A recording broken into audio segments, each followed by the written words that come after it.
Selamat pagi teman-teman Kampung Ijo atau selamat pagi teman-teman Ijoners. Pagi ini kita akan berbincang dengan seorang sastrawan.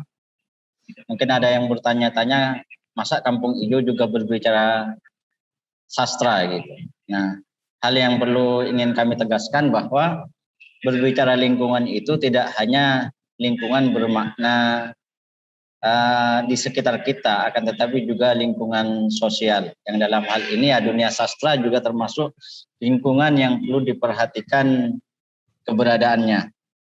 Pagi ini kita akan berbincang-bincang dengan seorang penyair, esais, dan juga seorang kepala ini kepala GO Sampang beliau ini. Beliau kelahiran tahun 1986, alumni dari Sastra Universitas Negeri Surabaya. Beliau sebenarnya awal-awalnya ini ingin menulis puisi dan cerpen. Saat masuk di kampus ternyata tertarik kepada yang namanya esai sastra. Dan sampai hari ini menuliskan diri sebagai seorang kritikus sastra. Nah, salah satu karyanya berjudul Jalan Kepiting dan sekarang mengasuh yang namanya komunitas Stinggil di Kabupaten Sampang. Nah, kalau namanya disebut di belakang itu ya, kalau disebut di awal langsung banyak yang tahu, tapi kalau disebut di belakang kan bertanya-tanya. Namanya Umar Fauzi Ballah atau dikenal dengan UF Ballah. Mohon maaf mungkin ini agak molor. Kita sudah sebenarnya live-nya pukul 9, tapi karena ada kendala teknis sehingga molor sampai 9.30. Untuk lebih memanfaatkan waktu, saya kira karena ini perbincangan santai sehingga narasumber akan mendapatkan porsi lebih banyak. Akan tetapi saya akan memandu perjalanan bincang-bincang santai kita di pagi ini. Hal yang topiknya adalah sastra di masa pandemi.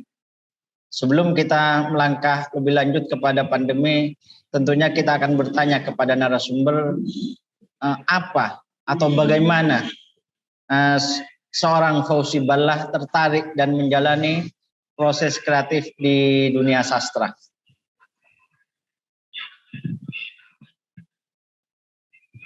Saya bicara ini ya.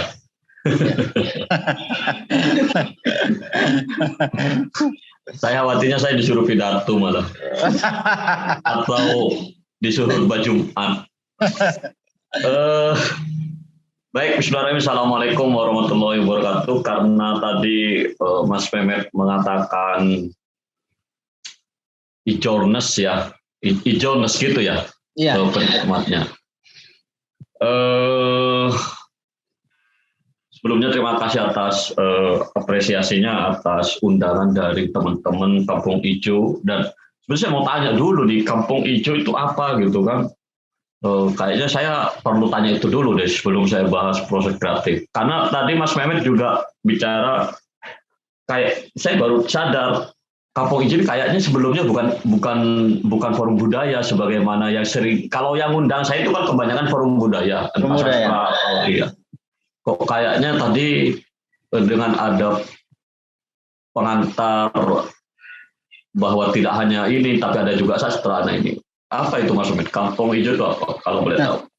Kalau Kampung Ijo itu sebenarnya ya komunitas atau tempat tongkrongan anak-anak gitu ya, yang awalnya peduli sama kondisi lingkungan ya, tentang persoalan sampah, persoalan aliran sungai yang mampat gitu ya, persoalan ketika hujan ada banjir gitu.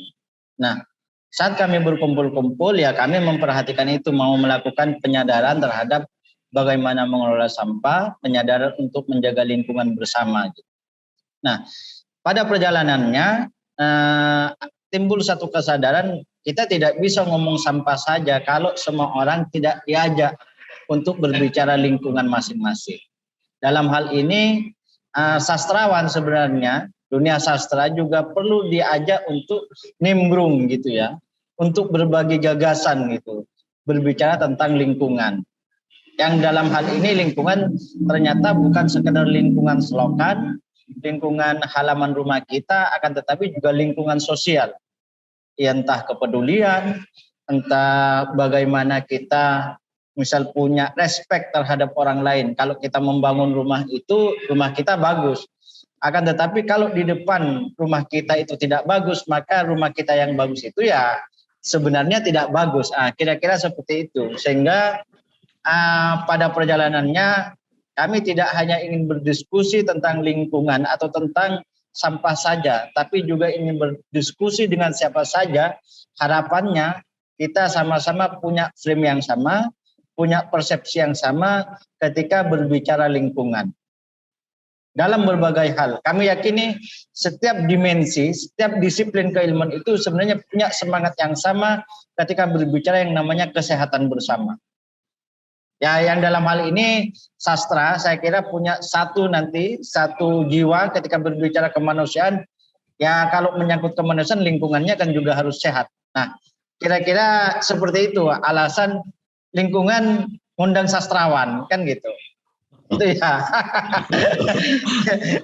Seniman itu seolah di forum budaya. Akhirnya kami yang di Kampung Ijo juga punya pandangan, tidak hanya orang-orang yang di lingkungan yang harus kami ajak berbicara, akan tetapi semua profesi, kepala cabang DU pun harus itu. Sehingga ketika bertemu dengan kami yang terbiasa misal bagaimana mengelola sampah, bagaimana misal ya kita memperhatikan lingkungan kita, minimal ketika membuka pelajarannya di GEU itu ada semangat untuk membuang sampah dengan baik.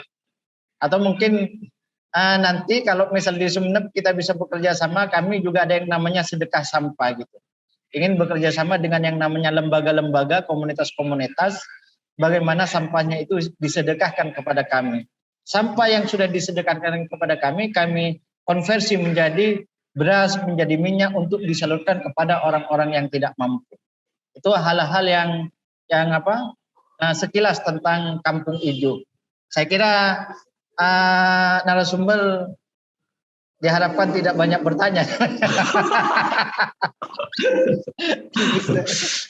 Saya dari tadi merunduk itu lihat di YouTube kan dengan Kampung Ijo kok gak ada yang malah sama Google agak kurang ajar juga ya. Mungkin karena kampung itu nggak bagus sehingga disuruh cari kampung gitu. Iya. Udah ketemu nih YouTube. Udah ketemu. Alhamdulillah. Baik, Ijonas ini forum yang keren ya. Memang seharusnya konsep bidang itu tidak dipisah. Apalagi sedikit nih sebelum saya menjawab pertanyaannya Mas Mehmet. Boleh percaya, boleh tidak. Maksud saya pendapat bahwa ibu kandung ilmu pengetahuan itu filsafat yang kemudian dia bercabang-cabang termasuk studi sastra, kemudian ekonomi, biologi. Nah, artinya memang saya juga tidak sepakat dengan pemisahan misal ilmu umum sama ilmu agama karena memang semua prinsip ilmu itu adalah untuk memuaskan, kalau bahasa saya, rasa penasaran manusia, rasa ingin tahu manusia terhadap kebenaran. Tapi kita sedang tidak berbicara itu. Oke, saya diundang Mas Mehmet untuk bicara proses kreatif. Judulnya sih agak ngeri, sastra di tengah pandemi, padahal ini sebagai disclaimer awal saja ya. Padahal saya sudah relatif tidak menikmati banyak karya sastra. Kalau posisi saya sebagai kritikus, kalau posisi saya sebagai kreator ya juga tidak banyak menulis karya sastra gitu. Relatif jarang sudah. Nah, jadi ketertarikan saya pada dunia sastra itu dimulai kelas 10, dulu kelas 1 ya zaman saya. Tapi anak-anak milenial mungkin tidak kenal dengan istilah kelas 1 SMA. Jadi kelas 10 Madrasah Alia Negeri Sampang itu tanggal 14 tahun 2022. Tahun 2002. Itu kali pertama saya jatuh cinta. Jatuh cintanya mungkin itu yang dimaksud hidayah loh ya. Karena tiba-tiba loh. Tiba-tiba saya mencintai dunia sastra dan hari itu juga berputar 180 derajat kehidupan saya. Lebih banyak menghabiskan waktu di perpustakaan sekolah maupun perpustakaan Perpusda Sampang. Dan yang saya baca buku-buku yang kategorinya memang agak angker-angker. Upacaranya Korin Layun Rampan itu sudah saya baca untuk SMA. Khalil Gibran nggak sepopuler sekarang. Kalau saya ke toko buku itu agak ngeri juga membaca Khalil Gibran karena cover-covernya dibuat remaja, padahal itu karya serius. Kalau kita baca terbitannya Pustaka Pelajar, misal kalau nggak salah yang paling banyak dulu, itu cover-covernya lukisan, artinya desain covernya desain sastra serius. Itu juga yang kemudian memetik saya kesadaran bahwa menulis itu bukan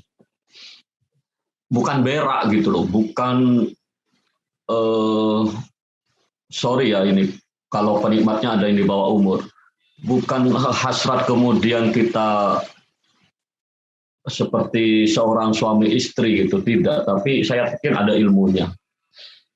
Nah di situ saya kemudian pengen belajar sastra. Saya buku teori ya, saya katakan teori aja, yang pertama saya baca dulu itu dalam rangka memuaskan rasa penasaran saya, itu berkenalan dengan puisi. Profesor Suminto Asayuti itu buku teori puisi pertama yang saya baca, itu zaman SMA.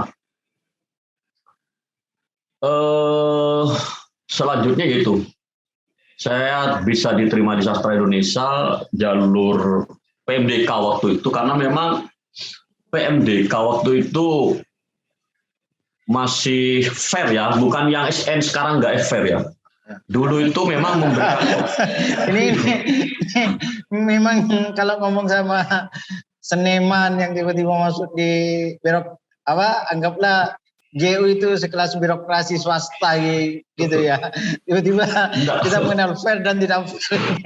Maksud saya gini, ada kekurangan mungkin menurut saya ya dengan sistem SNMPTN itu kan kampus mungkin dengan proses percepatan karena memang butuh proses yang cepat. Dulu tuh saya naruh lamaran, katakanlah gitu, naruh portofolio, raport di fotokopi, kemudian ada panggilan itu tes wawancara waktu itu. Artinya kan pihak kampus tuh tahu calon mahasiswanya kayak apa. Dan Mas Mehmet ini sama ya, karena Mas Mehmet ini satu tingkat di bawah saya di UNESA, tapi secara umur masih tua Mas Mehmet sebetulnya, aja tuh wajahnya. Ya kan? Nah, itu dulu yang mau wawancari saya itu guru kita ya, yaitu Sensei Wawan. Ya, jadi yang mewawancari, ketika saya diajari beliau semester 2 kalau nggak salah mata kuliah filsafat bahasa itu, saya kaget, beliau nyapa saya duluan, kamu masih nulis ya katanya. Dan saya lupa, kok beliau kayak sudah akrab sama saya. Jadi beliau ingat waktu saya diwawancara itu, dan mungkin saya satu-satunya calon mahasiswa waktu itu yang diberitahu nilainya, bahwa nilai wawancara saya itu mutlak 100 loh Mas Mehmet, bener ini. Oh iya. Karena saya bisa menjawab semua pertanyaan, termasuk kenapa saya milih sastra. Ketika ditanya siapa sastrawan yang ini, beliau bahkan kaget ketika buku apa yang pernah kamu baca, saya jawab Upacara Korin Layun Rampan, itu yang pemenang DKJ tahun berapa ya. Bukunya tipis sebetulnya dan itu bagus sebagai sastra etnografi di daerah Dayak. Saya pikir Korin Layun Rampan itu kan perempuan. Beliau kemudian meralat dia itu laki-laki katanya. Oh gitu. Terus saya bilang, saya sudah baca Sejarah Tuhan kata saya. Karya Armstrong itu, tapi itu gak selesai sih. Jadi saya bilang itu sudah saya baca zaman SMA. Nah selesai wawancara itu, tolong panggilkan nama ini ya yang di luar katanya. Sini mas dulu katanya. Ini nilaimu ya, semoga kamu diterima ya katanya. Amin itu. Saya kaget itu, terpana betul bahwa nilai saya mutlak dan memang di pengumuman itu nangkring di nomor 1. Nah, Tapi ternyata ketika saya kuliah, perkuliahan pertama sekitar bulan Agustus tahun 2004 itu, saya merasa salah jurusan gitu. Karena mata kuliah pertama itu teori sastra. Saya baca buku panduan itu sampai semester 8 kok tidak ada, katakanlah, saya nggak, karena masih maba ya nggak paham. Intinya yang mengarah ke bagaimana menulis puisi, bagaimana menulis novel. Yang ada apresiasi fiksi, yang ada apresiasi puisi. Yang saya sadari waktu saya baca buku pedoman itu, loh ini bukan mata kuliah proses kreatif kata saya. Dan saya disambut oleh pengalaman luar biasa ketika maba itu, waktu itu Jawa Timur menjadi tuan rumah temu sastrawan internasional ASEAN, PSI. Temu sastrawan Nusantara.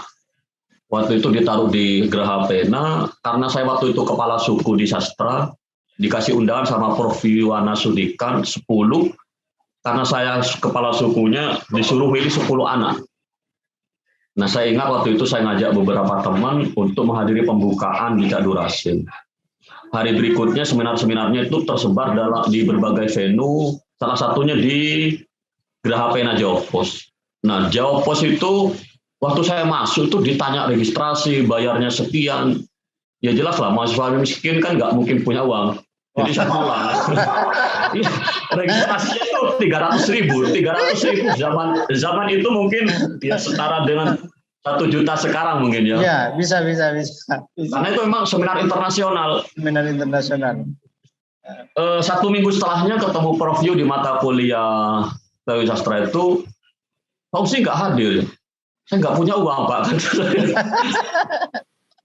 Ternyata apa ya? Lu ngapain bayar? Bilang aja. Ya intinya kalau bahasa guyonnya, sebut saja nama saya gitu. Saya malu, Pak, kata saya. Dan itu pengalaman besar. Kemudian pengalaman pertama juga waktu itu saya Dr. Anas Ahmadi ya. Pak Anas itu masih mahasiswa semester 7 atau 8 yang skripsinya itu membahas Olenkanya Budi Dharma almarhum. Duduk di forum ilmiah padahal posisinya masih mahasiswa. Saya pikir, wih keren ya, mahasiswa sudah duduk setara dengan dosen di forum ilmiah. Nah di situ kemudian di semester pertama juga ada selebaran bahwa majalah Widyawara menerima tulisan. Nah, esai pertama saya itu Doa dan Kematian Horil Anwar. Itu esai pertama saya. Sejak itu saya lebih banyak nulis esai ternyata. Dan 2007 saya bertemu dengan Mas Alex Subayeri di komunitas Rabu Sore, itu yang kemudian saya bisa nulis puisi lagi. Jadi 2004 sampai 2007 itu nyaris gak bisa nulis. Ya nulis itu hanya berak. Jadi nulis sebagaimana zaman SMA. Ya sekadar curhat gitu kan, tidak mempertimbangkan estetika. Di Rabu Sore itu saya sudah mulai nulis. Maba itu juga sebetulnya waktu interlude, KRS sepertinya belum lahir waktu itu. Ada komunitas namanya interlude, itu pendirinya Bung Kos itu dari Pamekasan, ada Mas Hari, guru SMA 1 Sumeneb sekarang. Itu waktu itu membahas puisinya Mas Hari, dan saya bilang, saya lupa ya, cuman intinya jelek gitu. Kaget itu Mas Hari, karena saya posisinya masih junior, bilang jelek, tapi saya bisa menunjukkan jeleknya di mana. Ternyata pengalaman itu juga yang membentuk atau menggiring saya lebih dikenal kritikus. Di KRS pun, ya notabene saya pengen belajar puisi, malah di Daulat juga sering membahas puisinya teman-teman. 2012 akhirnya terbit yang Jalan Kepiting itu. Jadi bagi saya menulis itu, dan dalam banyak bidang ya saya pikir ada ilmunya gitu loh. Makanya saya suka nonton MasterChef gitu, karena ya dengan model Juna yang umpat-umpat gitu, itu kan kalau ke konsep moralitas dianggap kurang ajar gitu ya. Apalagi makanan kok dihina-hina gitu. Tapi kalau kita ngomong dalam konsep ilmu pengetahuan, loh itu konsep apa namanya ya, kalau bukan menghina ya, konsep menilai lah, entah itu dalam bentuk cacian, umpatan itu tidak bisa, walaupun itu bertarung juga sih dalam diri saya. Kalau di sastra misal yang sering umpat itu Saud, terus Nuruddin Ashadi gitu, ada orang-orang yang tersinggung di umpat dia, tapi saya mikir gitu loh, kenapa orang harus tersinggung dengan umpatan dia kalau memang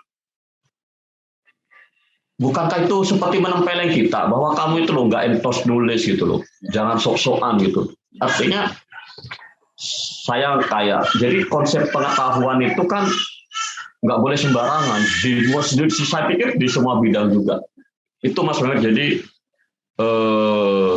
keterampilan saya ke menulis kreatif dengan keterampilan menulis kritik itu kayaknya sih kalau mengukur pribadi itu lebih bagus saya menulis kritik memang. Cuman semenjak lulus kuliah itu saya nyaris tidak pernah,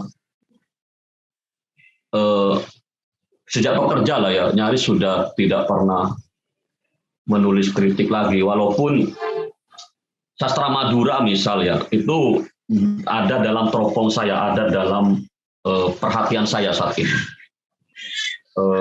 Kayak lomba kritik sastra DKJ itu beberapa pengen ikut. Karena kalau kemampuan kritik itu masih, beberapa tulisan kritik saya yang dalam bentuk resensi saya sebetulnya itu terakhir ya tahun 2014 akhir. Itu yang dimuat di Kompas. Jadi sudah relatif lama juga sih nggak nulis. Konsen di kritik sastra masih sama, masih lanjut sebetulnya. Itu. Tadi berbicara tentang filsafat sebagai satu induk ilmu pengetahuan. Gitu. Nah di filsafat itu kita juga bertanya gitu bahwa segala sesuatu itu untuk apa gitu. Nah maksud saya kadang kan begini, orang selalu bertanya, sastra itu sebenarnya untuk apa? Apakah sekedar dibacakan, sekedar menghibur, ataukah memang ada nilai lain yang ingin diperjuangkan oleh para sastrawan? Saya pikir itu ya yang membedakan dengan kalau istilahnya Prof. Budi itu sastra hiburan. Ini saya kutip aja ya, karena kebetulan setelah wafatnya almarhum itu saya mencoba membaca-baca lagi karya beliau. Bahkan ada buku yang baru saya punya itu ini nggak kelihatan ya, karena saya pakai ini pengantar dari sastra itu menarik, tidak ditulis dengan kaku, tapi ditulis dengan sebagaimana beliau nulis esai.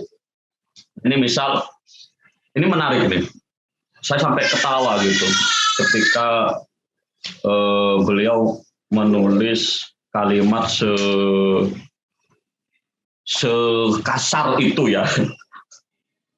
Sastra hiburan hanya merangsang pembaca untuk membaca, tetapi tidak untuk menafsirkan. Tengoklah misalnya karya seorang penulis novel hiburan. Jumlah karyanya begitu banyak, tetapi boleh dikatakan pembicaraan mengenai sekian banyak karya itu tidak ada. Semua karya itu hanya dibaca, dinikmati, kemudian dibuang. Nah, setelah baca paragraf terakhir kemudian dibuang itu kalimat terakhirnya, ketawa ngakak itu saya. Sastra serius, nah ini merangsang pembaca untuk menafsirkan dan menambah wawasan kehidupan, insight into life pembaca. Sebaliknya sastra hiburan hanyalah untuk iseng semata dan karena itu tidak meninggalkan kesan yang serius. Sastra hiburan dengan demikian bukan pemikiran karena itu tidak menambah wawasan kehidupan. Nah ini misal di lini masa Facebook sekarang sedang teman-teman sastra serius ya, dari kutub itulah. Itu sedang ngerasani Terelie gitu kan, termasuk Prof. Faru gitu kan, Prof. Joko Saryono UM gitu. Iya. Karena setiap kali ke toko buku itu ada di pintu masuk loh Terelie itu dan bertumpuk buku gitu loh. Dan orang yang ngerasain itu sepertinya loh ya, kalau statusnya itu tidak ada satupun yang membaca, tapi mereka ngerasain itu. Kalau dilihat dari situ kayaknya kok gak fair gitu. Tapi memang saya pribadi pun termasuk yang tidak membaca sampai detik ini. Saya nggak tahu ya, karena kayaknya sih nggak fair juga kalau saya ngerasani relie gitu, tapi saya belum membaca gitu. Membaca ya. Iya. Tapi itu cukup bisa dilihat dari jauh gitu, bahwa itu termasuk mungkin sastra yang hiburan. Nah, karena sastra hiburan akhirnya tidak membaca maksudnya gitu ya. Iya. Tidak dibaca dulu. Novel pertama yang saya baca itu, saya nggak tahu yang pertama atau bukan, tuh Upacara itu kan menarik dan membuat saya berpikir waktu itu memang kehidupan di Dayak. Artinya gini, pembacaan itu kan proses saya masih awam. Cuman memang karena niatan saya pengen baca yang serius-serius, jadinya saya baca yang yang serius-serius. Dan Upacara itu, maka benar bahwa sastra yang serius itu memang mengajak kita berpikir, merenungi, termasuk estetika. Nah, puisi itu kan, saya kalau baca teks-teks yang sangat bagus, itu miso-miso loh. Jancuk, kok bagus gitu. Iya.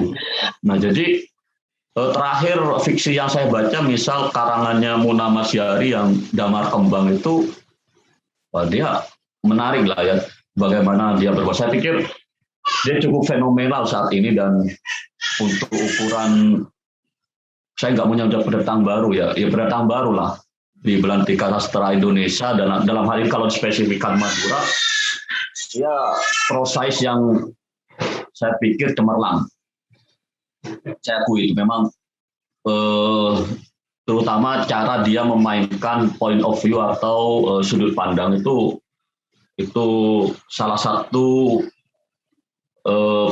perjuangan estetika ya, saya sebut saja begitu, yang dia mainkan di situ. Nah, ini ada satu, misal kita di era revolusi industri 4.0 ini ya, kita berhadapan dengan arus informasi yang begitu melimpah ruah. Nah, salah satunya ya kita juga mengalami yang namanya disrupsi itu ya. Ada kabar berita baik benar dan lain sebagainya itu berseliweran. Nah, kira-kira seperti apa lagi yang diperankan sebenarnya oleh kaum sastrawan ini gitu ya. Kan ini hari ini, maaf saja, hari ini kita berhadapan dengan satu antara hiburan, antara kebenaran, antara satu kebohongan, kepalsuan itu silang sengkarut bertumpuk gitu ya. Kalau misal ada yang ngumpat misalnya gitu, tiba-tiba karya Mukasar dan lain sebagainya, kadang kita juga mau ngumpat gitu. Ada orang berbicara seenaknya, tidak tahunya itu adalah sebenarnya bohong gitu. Atau kalau kita ingin misal merujuk kepada yang namanya kebohongan nasional, bagaimana orang yang dioperasi plastik ternyata diisukan kena bogem mentah gitu. Itu kan ini juga ingin ngumpat gitu. Jantok itu kalau pakai Surabayaan gitu.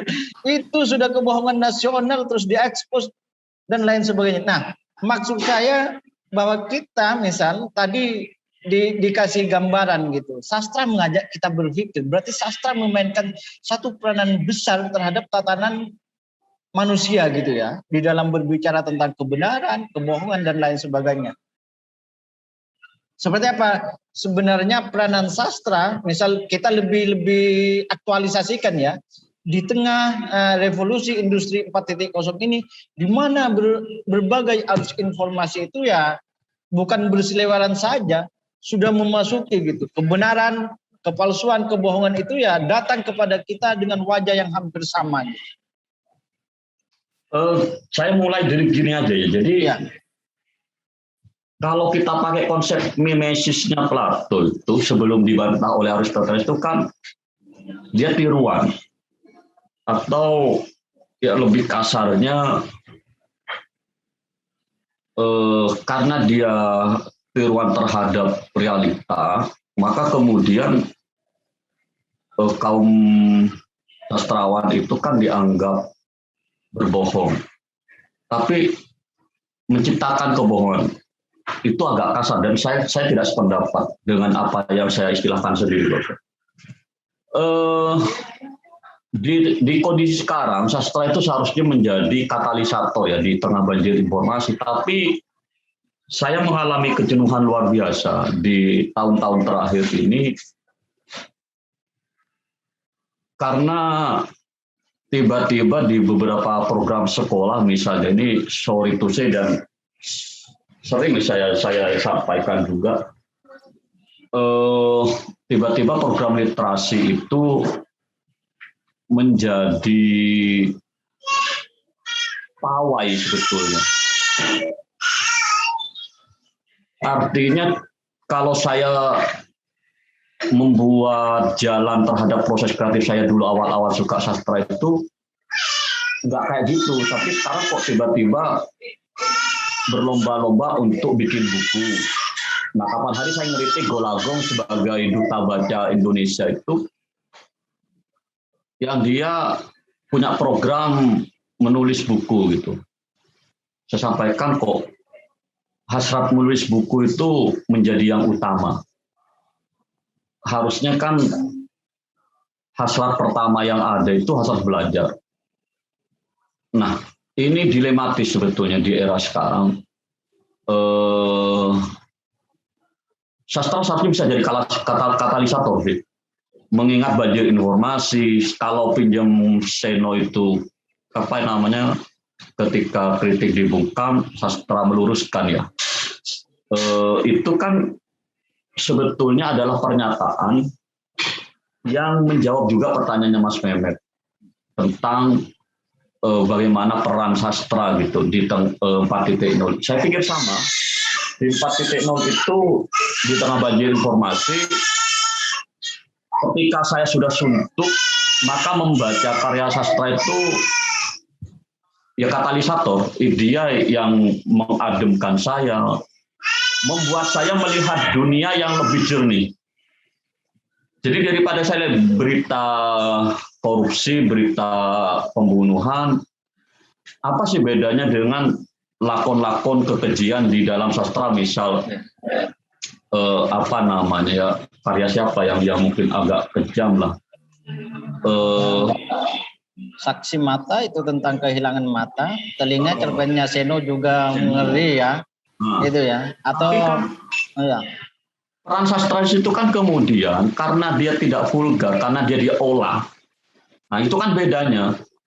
Bedanya wartawan dia menuliskan, menyajikan fakta sebagaimana yang ada, tapi kan sastrawan di situ kan punya daya pikir, punya pemikiran, punya daya intelektual untuk mengolah itu sehingga menjadi lebih estetis. Nah, itulah saya melihat kehidupan sekarang jauh lebih banal. Nah, di sastra itu bahkan yang banal pun enggak sevulgar atau sekasar dalam kehidupan sehari-hari.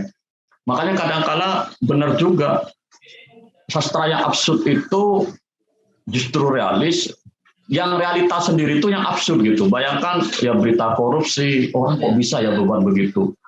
Misal realisme magis di apa nama Eka Kurniawan ya, di apa namanya Cacing Tuluka. Itu pernah dulu juga ditulis Muhyiddin F. Dahlan mengenai ketika tokohnya itu tidak mau berhubungan, kemudian dia bikin celana gembok gitu loh. Beberapa tahun setelah novel itu terbit, ada kebijakan dulu, waktu saya kuliah kalau nggak salah, dari pemerintah itu untuk menciptakan celana gembok. Celana gembok. Jadi saya melihat dunia, jadi betul yang kita sebut fiksi justru itu realitas yang lebih mengasihkan daripada yang kita sebut realitas itu justru yang absurd gitu loh. Nah, saya menemukan dunia yang asik itu memang di buku, di karya-karya teman-teman. Nah, tentu saja karya-karya yang begitu itu yang tidak masuk kategori untuk diumpat itu kan. Iya. Nah, jadi kadang-kadang ya ngeselin juga baca buku-buku yang ya mentah gitu loh. Nah, sekarang fenomena juga ini dengan adanya program literasi, sekarang banyak pelatihan menulis. entah diadakan oleh siapa, dan itu kayaknya terafiliasi oleh penerbit-penerbit indie yang ada ini ke sekolah-sekolah, profil pembicaranya itu top gitu, melatih penulis dalam 1 minggu, 2 minggu, ujung-ujungnya bikin buku yang dia pun dicetak yang terafiliasi dengan satu program lah. Nah itu ya mentah gitu, karena tidak melalui proses pengendapan, proses pemikiran ulang. Nah, kalau saya tarik ke pandemi ya, ini kan menarik juga. Ya. Orang menulis karya itu kan karena momentum sakit hati, momentum diputusin pacar, momentum pandemi itu kan memantik orang-orang juga kemudian menulis tema-tema pandemi. Itu kan kalau mau dilihat dari timingnya, itu kan bisa dikatakan saya istilahkan saja yang proses yang spontan. Nah, justru disitulah pertarungannya, bagaimana bisa ada antologi yang kaitannya pandemi gitu. Antologi yang momentum itu menarik menurut saya untuk melihat kepengrajinan setiap penulis. Misal dulu waktu tsunami Aceh, itu dulu ada buku saya lupa, kumpulan puisi dan tidak tebel-tebel banget sih sebetulnya. Dukamu Aceh. Dukamu Aceh, itu bagus-bagus loh puisinya. Ya. Nah sekarang, di tengah sekarang mudahnya orang bikin buku, kadang-kala buku-buku yang sifatnya momentum itu ada yang mungkin dia mengambil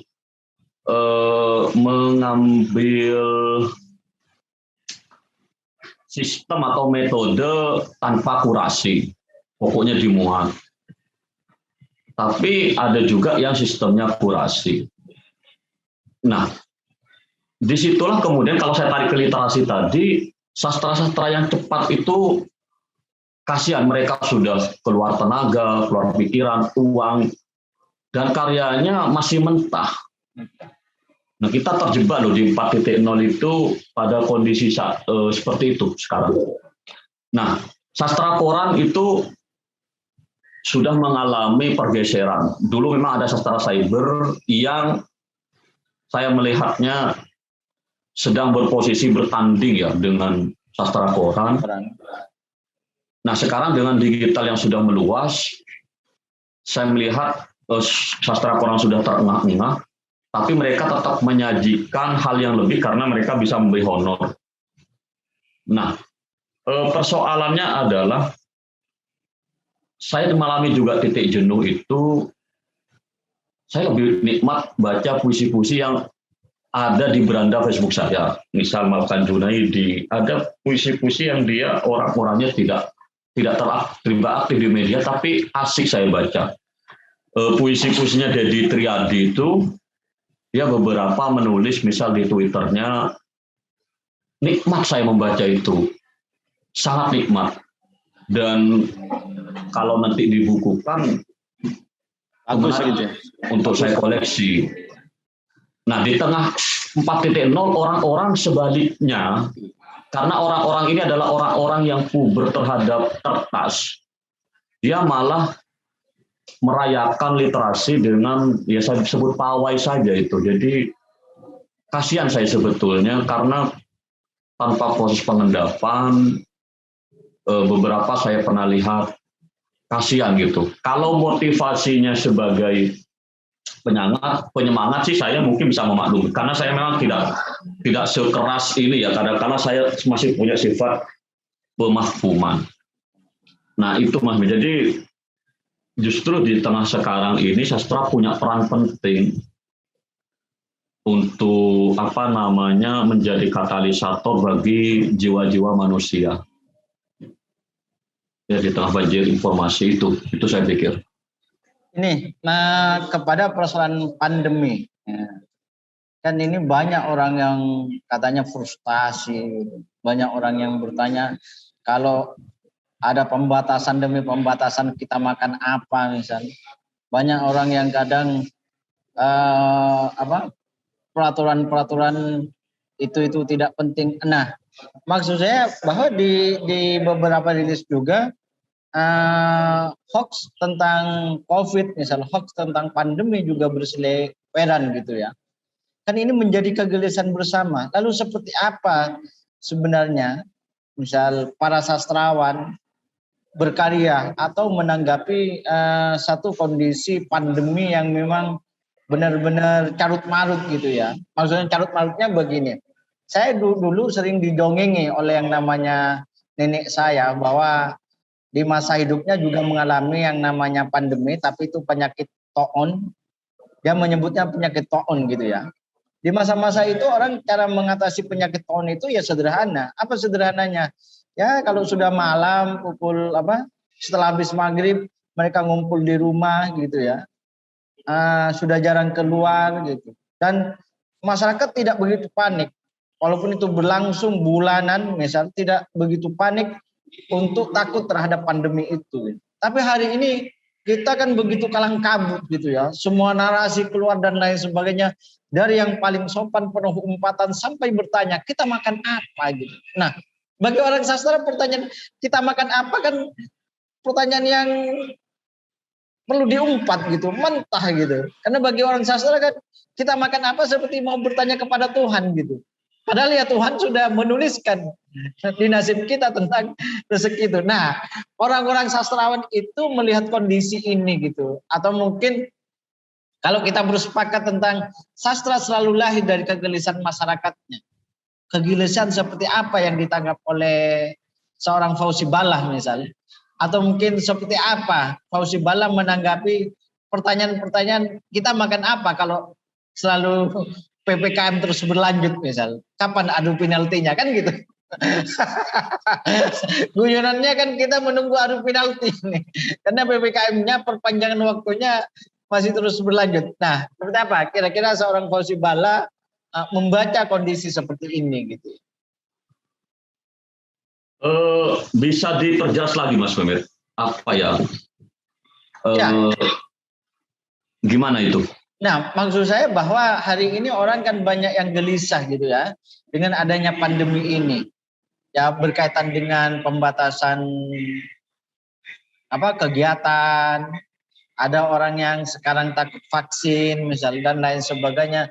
Saya kira sastrawan dengan segala kepakannya kan menangkap yang namanya kegelisahan masyarakatnya gitu ya. Lalu di tengah-tengah itu saya kira sastrawan akan mengambil satu sikap misalnya. Apakah akan membiarkan masyarakatnya begitu panik, gelisah gitu, atau dia tiba-tiba menyendiri dan menuliskan itu, atau dia akan berkhutbah misalnya tentang satu kebenaran. Nah, maksud saya karena kondisi pandemi ini kan kondisi yang baru ya, artinya baru mengalami dan kita mengalami kegelisahan, kekhawatiran, kecemasan, di mana kabar kematian katanya hampir setiap hari gitu. Nah, misal bandingkan dengan orang-orang dulu dari cerita-cerita dulu, ada pandemi juga tidak begitu panik, adem ayem juga. Artinya adem ayem ya, kalau dulu katanya kalau sudah habis maghrib pulang ke rumah, diam di rumah gitu, berdoa, beribadah gitu. Tapi kalau sekarang kita menghadapi satu masyarakat yang panik karena takut masjid, karena kebijakan PPKM sebagian masjid dianjurkan untuk tidak dibuka dulu misal demi menghindari, tapi ada yang bertanya misal kenapa mall dibuka, kan ini satu kegelisahan di masyarakat karena pandemi gitu ya. Saya kira umpatan kegelisahan masyarakat itu ada kegelisahan yang memang mendalam, ada yang kegelisahan mentah gitu. Nah, saya kira kan pada posisi ruang seperti ini sastrawan juga punya daya jelajah gitu. Seperti apa sebenarnya yang kita hadapi? Atau seperti apa sebenarnya yang idealnya kita berhadapan di tengah pandemi ini gitu. Memposisikan diri kita di tengah pandemi. Kira-kira seperti itu. Itu kan pertama saya tangkap dari perjalanan massa ya. Yang sesuai perjalanan massa itu dulu seperti itu. Orang-orang, saya juga waktu ngobrol sama ya orang biasa lah. Artinya ya saya kadang-kadang lebih banyak diam untuk menangkap karena saya sering juga misal naik bison, itu lucu-lucu itu. Jadi orang, ya semua orang mau komentari. Salah satunya apa, Toun kayak gini dulu ada juga kok gitu. Ya lang-elang tibi katanya, ya kan, hilang-hilang sendirinya gitu. Nah, kita itu memang terjebak di era sekarang itu kan dengan mudahnya akses informasi. Dan sebetulnya kan yang menjadi persoalan itu bukan hanya peran media, tapi objek yang diberitakan oleh media itu kan sebetulnya juga pertarungan politik. Ya kan? Itu tidak bisa dielakkan bahwa PPKM itu juga kebijakan politis. Yang saya sebut kebijakan politis itu adalah orang-orang yang oposisi itu jelas mengobok-obok kebijakan itu. Nah, masyarakat itu terombang-ambing. Nah, semua itu kan adalah hamparan fenomena yang kemudian, ya seperti saya sampaikan tadi, peran sastrawan kemudian bagaimana dia mengendapkan peristiwa itu lewat daya pemikirannya menjadi teks kedua ya saya sebut.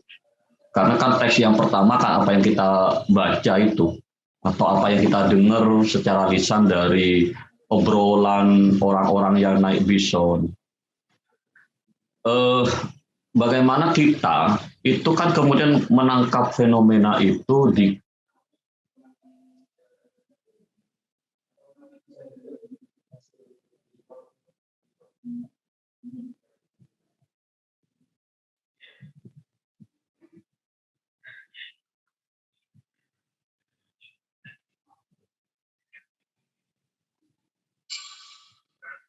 Halo ya.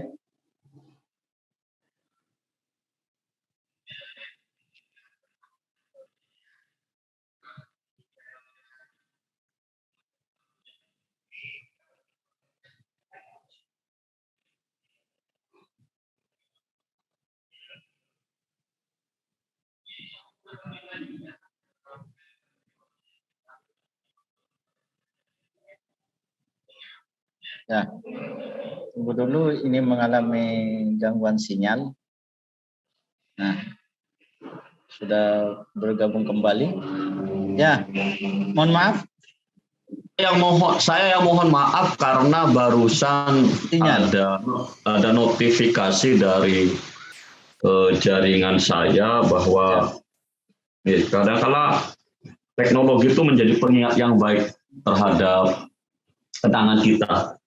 Nah, barusan saya diingatkan bahwa saya sudah melampaui batasan kuota hari ini gitu. Yes, semacam bendahara rumah tangga bahwa batas uang jajanmu udah lebih loh gitu. Nah, saya kaget juga, udah keluar. Saya ini saya baru ingat, pasti ini dari wifi di HP saya. Nah, jadi kembali tadi ada puisi yang saya baca di Jawa Pos itu di hari Sabtu. Itu temanya ya tentang pandemi. Puisi itu karena mungkin secara subjektif tidak sesuai dengan selera saya. Selera dalam artian makanya saya tidak mengingat puisi itu dengan baik. Artinya saya nggak fair juga kalau saya membedah itu atau mengomentari itu sekarang ya, karena saya juga lupa teknik. Cuman yang saya tangkap nilai estetikanya masih kurang menurut saya. Nah, itu kan puisi itu misalnya kan sebetulnya juga bagian dari menangkap fenomena-fenomena itu. Nah, ketika sebuah tulisan katakanlah itu disebut sebagai fiksi atau disebut sebagai puisi, minimal kita akan mendapat pantulan estetika dari cara dia berbahasa, cara dia mengolah poetika dalam puisinya. Nah, saya sekali lagi belum banyak membaca ya, eh, apa namanya, sejauh di beberapa, saya sudah jarang sih buka Facebook sebetulnya. Jadi dengan kesibukan yang semakin padat, saya sebetulnya relatif jarang sudah membaca sosmed, itu jarang. Nah, cuma saya kalau ngomong karya sih, karena bagaimanapun pertanyaannya Mas Bem itu harus saya petakan. Pertama adalah kan respon sastrawan, berarti respon sastrawan itu terhadap karyanya dia gitu, entah dalam bentuk puisi, esai juga misal. Nah, yang saya sebut esai itu misal kapan hari ada salah satu itu, kalau saya anggap karena dia seorang sastrawan, seorang penyair, maka saya anggap aja itu saya objek yang akan saya jadikan jawaban terhadap pertanyaan Mas Bem. Dia punya kesadaran tentang pandemi. Semua teman-teman sastrawan yang saya bersahabat di dunia maya misalnya, kalau lihat status-status mereka itu, mereka punya kesadaran terhadap pandemi, punya kesadaran terhadap narasi-narasi teks-teks kesehatan misal. Salah satunya ada yang ceritanya gini, dia itu mungkin di kampungnya ya ada yang sakit dan dia positif, dan teman saya itu tidak tahu kalau dia positif gitu. Dia tidak tahu dia positif, baru tahunya di hari itu juga gitu. Dan dia pulang dengan perasaan gemigil gitu, bahwa ternyata saya duduk bersama orang yang sebetulnya apa namanya, sedang dalam posisi yang dianggap sebagai positif corona. Nah, dia pulang dengan perasaan kegelisahan itu, dia tuliskan itu di Facebooknya. Nah, itu kan kemudian karena yang menulis adalah seorang penyair, maka dia akan menjadi pantulan. Karena bagaimanapun, anggaplah itu saya esai gitu ya, karena panjang sebetulnya, nggak panjang-panjang banget. Nah, di situ kan menjadi pantulan yang bisa saya terima. Bisa saya terima karena diucapkan oleh orang yang punya kapasitas intelektual atau pengendapan yang saya anggap fair orangnya. Nah, saya juga ingat mengenai kayak yang tadi lapar. Saya tidak tahu yang mengatakan itu siapa, kemudian bagaimana respon sastrawan. Ya, respon sastrawan itu seperti saya katakan tadi harus dipetakan di karya. Bagaimana kemudian fenomena itu atau hanya menjadi status saja. Justru yang menarik sekarang kan mural-mural nih. Saya agak bergeser sedikit karena mural itu kan seni rupa. Tapi kan pesan-pesannya itu cukup puitis sebetulnya. Saya sebut puitis karena memantulkan kesadaran. Ya, yang dia oleh saya sebut raja rezim, ya, kemudian diminta untuk dihapuskan. Nah, mural-mural itu kan sebetulnya dibuat dengan kesadaran untuk memprotes keadaan. Sebutlah mural-mural yang Tuhan aku lapar, kemudian ada lagi itu. Kalau saya ngaitkan bahasa ya, kalau ada yang konon wajahnya di mural itu mirip dengan Jokowi, tulis not found itu saya lebih melihatnya sebagai seni rupa murni, walaupun not found itu juga teks. Nah, dia kan bagaimanapun juga karya seni. Jadi pantulan-pantulan yang dilakukan oleh seniman perupa dalam hal ini, itu juga itulah yang bisa mereka lakukan untuk merespon keadaan. Nah, artinya semua orang sepertinya dalam profesi apapun, sekarang pun juga sedang merespon keadaan-keadaan itu, fenomena-fenomena itu dengan kapasitasnya masing-masing. Nah, pilihan teks itulah yang seharusnya, saya sebut seharusnya, menjadi rujukan kita di tengah walaupun katakanlah kalau saya katakan sastrawan bisa saja mereka menulisnya ya ala kadarnya, ya saya sebut ala kadarnya sebagai pemikiran-pemikiran biasa, tapi teman-teman sastrawan itu cukup bagus menulisnya daripada teman-teman yang bukan sastrawan, walaupun itu sekadar status. Saya juga sebagai respon. Tapi kan ini karya sastra, maka saya harus baca karya sastra mereka. Nah, termasuk kapan hari memang juga ada perdebatan mengenai, ini menarik juga ini, mengenai puisi-puisi, bukan puisi lah, karya-karya sastra yang tematis. Karena ada pandemi, kemudian berbondong-bondong bikin pandemi itu sempat ada diskusi ya di Facebook dalam hal ini mengenai kepatutan, tapi juga ada yang membicarakannya lebih kepada apakah karya itu hanya merayakan saja begitu. Gimana ya bahasa tepatnya? Itu menarik tuh diskusi itu, dan saya pikir ada benarnya juga. Tapi kalau dulu sebenarnya karya-karya tematik, misal sastra puisi menolak korupsi misal, dan itu sempat juga menjadi tematik yang bergerilya gitu ya, misal itu.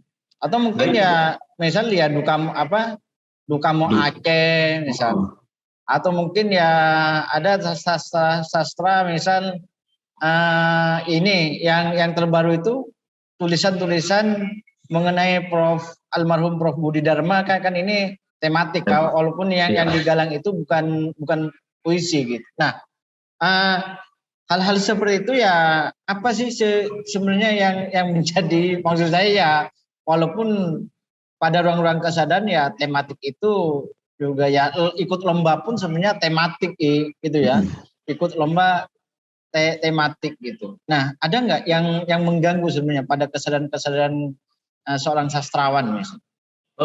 Kalau di pandemi itu yang menarik. Saya lupa ya. Itu cukup menarik, terutama berbicara ke wilayah kepatutan. Lupa saya. Nah, tematis saya pun juga pernah terlibat, bahkan sebagai proyeknya ya, walau tidak jadi. Misal ketika almarhum Budi itu, nah ini kalau saya bicara secara subjektif. Ketika almarhum Budi itu meninggal, itu menjadi peristiwa yang menjadi atensi nasional. Saya hubungi beberapa teman sebetulnya, Mas gak bikin ini ya, karena ya itulah penulis itu akan merespon apa yang ada di fenomena, ada atau tidak antologi itu misalnya. Ternyata banyak loh puisi-puisi yang dia tematiknya Budi. Nah, kemudian ada orang yang menghubungi saya, itu ceritanya seperti itu. Mas gak bikin antologi lah, saya itu kan agak malesnya karena saya banyak kesibukan, dan buku itu sampai sekarang belum terrealisasi, tapi teksnya itu saya simpan sampai detik ini. Nah, bagi saya begini, kayak almarhum Gir itu kan setelah beliau wafat, saya juga ngirim gitu. Itu kan sebagaimana juga bentuk-bentuk obituari ya, kayak karangan bunga juga. Artinya menurut saya sih normatif sebetulnya, normatif. Cuman ketika dia masuk ke lingkup sastra, maka dia juga harus dipertimbangkan estetikanya. Nah, kayak puisi menolak korupsi itu juga sebuah respon. Nah, itu respon sastrawan terhadap zamannya, yang dia secara otonom teksnya memang. Nah, apakah kemudian misal ternyata ada di antara orang-orang yang terlibat dalam puisi itu, penyairnya entah itu antologinya dimuat, ternyata juga perilakunya koruptif, itu kalau saya mau katakan hal yang berbeda, bisa hal yang berbeda kayaknya. Nah, ini juga menjadi pertanyaan kegelisahan saya loh. Iya. Ada penyanyi menulis puisi menolak korupsi tapi kelakuannya koruptif maksudnya. Nah, saya nggak tahu loh ya itu. Iya. Cuma saya ada rasan-rasan gitu sih memang ada. Ada. Ada 8 hari pernah. Perilakunya loh yang maksud saya. Nah, Iya, itu juga menjadi persoalan loh. Apakah karya itu berdiri otonom ataukah karya itu harusnya dipertanggungjawabkan secara moral juga oleh penulisnya. Nah, kalau kita terus bicara seperti itu kan, mohon maaf, misal dalam dunia musik dulu pernah ada kejadian yang Ariel itu kan, orang bersilang sengkaru pendapat, kita mau melihat Arielnya atau melihat karyanya secara otonom. Nah itu juga persoalan pelik loh. Tapi saya yakin semua kreator itu punya beban moral masing-masing ya terhadap karya yang tulis. Saya teringat ucapannya Madiluhung dan saya ingat betul tuh, ucapan beliau itu, kata beliau, saya sekarang lebih berhati-hati kalau menulis. Karena banyak hal yang saya alami dalam kehidupan sehari-hari, itu saya seperti dihajar oleh tulisan saya sendiri. Jadi saya seperti sedang bukan dihantui ya, intinya dikarmai lah katakanlah begitu. Saya lupa bahasa pastinya, intinya tulisan, ini, benar ini diksi yang keluar dari Madiluhung. Tulisan-tulisan itu balik menyerang saya. Makanya sih saya sekarang berhati-hati memilih diksi, memilih kata-kata, katanya beliau. Dan memang betul, karya-karya beliau itu setelah pasca itu, ya pasca pengakuan dan pengalaman-pengalaman spiritual yang seperti saya anggap aja itu agak berbeda dengan misal puisi yang era-era ciuman bibirku yang kelabu. Walaupun secara estetik saya lebih suka puisi beliau yang awal-awal sebetulnya. Nah, itu kan pengalaman subjektif yang dialami oleh setiap pengarang. Nah, membedakan karya dengan kehidupan sehari-hari itu seperti apa, itu juga bisa menjadi perdebatan atau diskusi sendiri nantinya. Nah, sedikit saya bicara Budi Dharma misal. Budi Dharma itu menurut saya sosok yang lengkap. Lengkap dalam artian karya. Tapi ada ini pantulan yang menarik, karya-karyanya itu brutal, tapi orangnya lembut gitu. Lembut, ya. Lembut. Ya. Nah, karya-karyanya brutal, tapi orangnya lembut. Nah, ini bisa panjang nih kalau itu sudah melebar kemana-mana. Ya. Kapan-kapan itu, kalau perbincangan itu kalau hari Selasa loh, Prof. Faruk ngadain diskusi itu, membincang ini di Zoom itu. Kayaknya saya nggak bisa itu jadwal ngajar. Jadi itu Mas Mehmet, saya pikir karya-karya tematik, respon sastrawan itu nggak bisa dihindari. Yang dimaksud nggak bisa dihindari adalah ya dia mengalami itu, kemudian dia pengen nulis seperti itu. Nah, kalau di dalam teoretiknya kan sebenarnya ya kita mengenal yang namanya sastra kanon gitu ya. Ya seperti yang dikatakan Prof. Budi Dharma dalam buku pengantar teori sastranya itu ya ada sastra yang serius gitu ya. Berangkat dari kegelisahan, penyerapan, kontemplasi, penghayatan pengarangnya, ada yang sastra hiburan. Sastra hiburan itu ya sekedar dibaca, cuma memuaskan rasa ingin tahu para pembacanya, selera pembacanya, gitu-gitu. Kira-kira seperti itu, ya Ki. Ini harus dipanggil Kiai ini, gitu-gitu ya, Kiai. Ini efek sebenarnya, efek revolusi industri 4.0 gitu. Saya itu kadang membayangkan ketika banyak kiai-kiai yang hadir di sana ngobrol sembarangan, membicarakan sembarangan, akhirnya saya ingat, masa seorang sastrawan yang ngomongnya dalam gitu nggak dipanggil kiai kan? Gitu. Saya kira itu perbincangan siang hari ini gitu ya. Banyak hal, tetapi yang terpenting adalah bahwa dalam membicarakan lingkungan kita sebenarnya membutuhkan berbagai orang untuk membicarakan minimal lingkungan mereka sendiri gitu ya. Seorang sastrawan pasti punya lingkungan di sastra gitu, minimal sadar terhadap dirinya apa dan lain sebagainya gitu.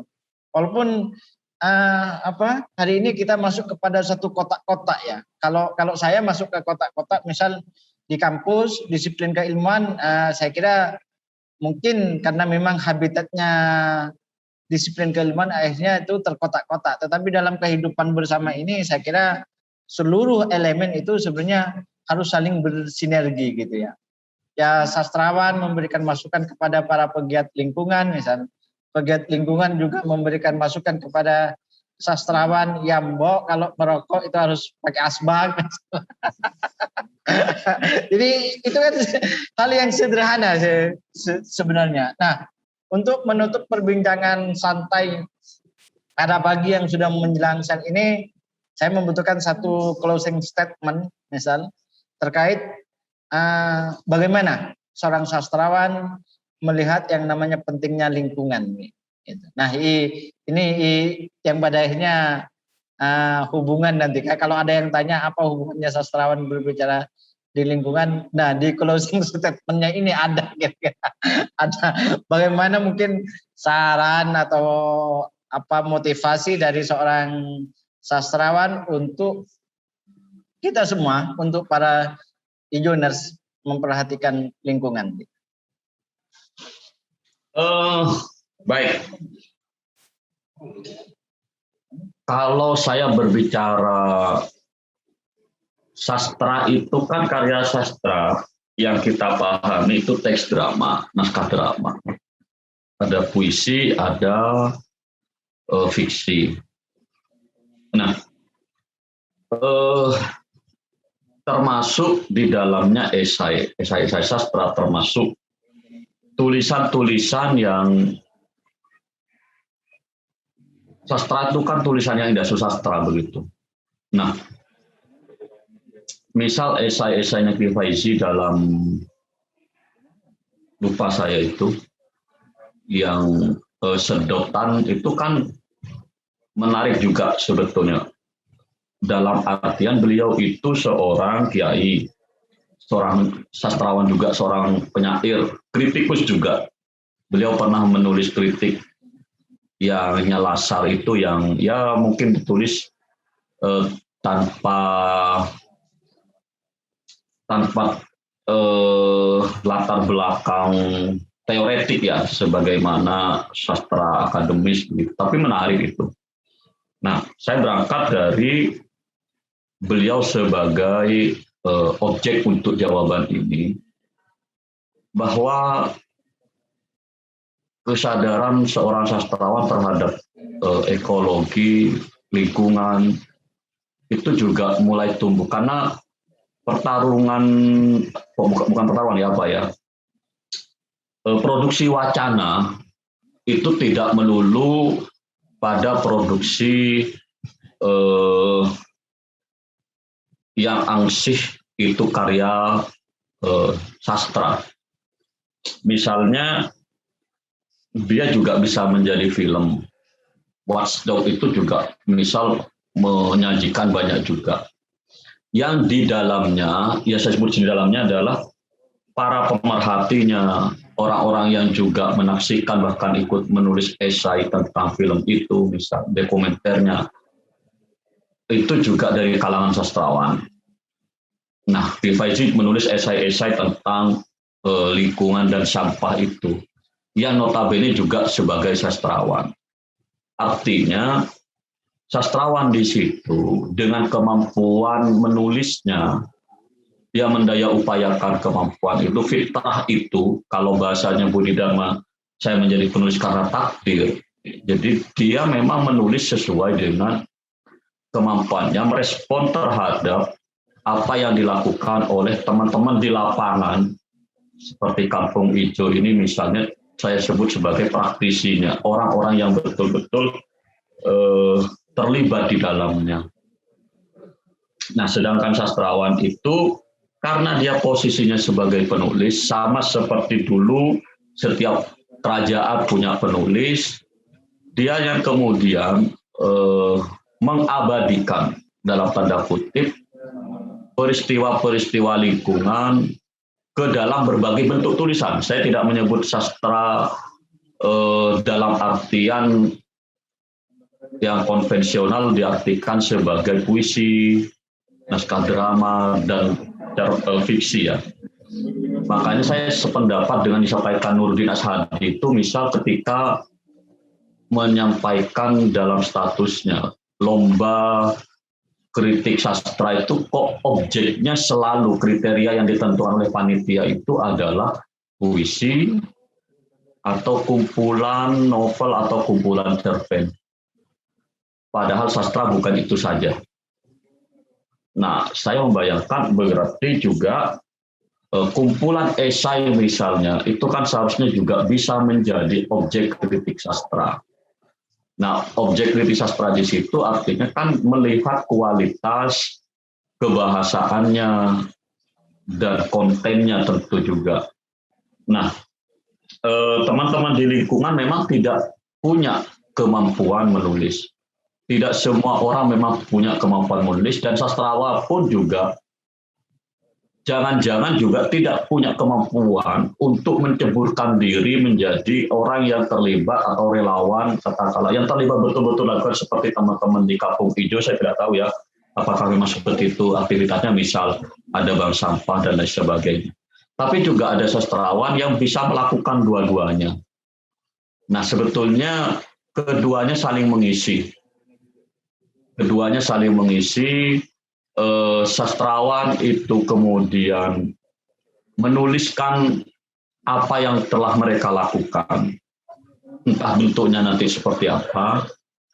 Dan saya pikir juga orang-orang yang terlibat di praktisi itu merasa ada yang mengapresiasi melalui tulisan-tulisan mereka.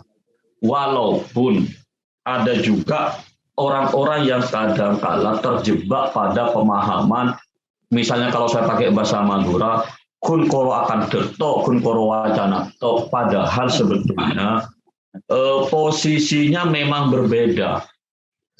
Jadi makomnya berbeda. Jadi makom pengamat, saya bilang begitu, makanya ada pengamat politik, tapi mereka bukan politikus. Ada pengamat sepak bola atau komentator sepak bola, tapi mereka bukan pemain sepak bola. Jadi memang ada makom itu.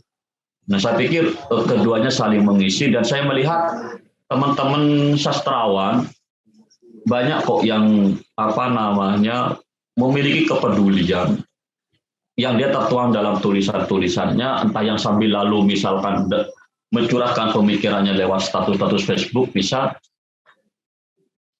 Artinya tidak ada sekat-sekat di situ. Semuanya memang memiliki peran masing-masing untuk turut bersama menjaga lingkungan ini. Nah, itu saya pikir begitu. Oke. Terima kasih pada Umar Fausibala, dan terima kasih kepada teman-teman Ijoners. Kita ketemu pada bincang tamu berikutnya.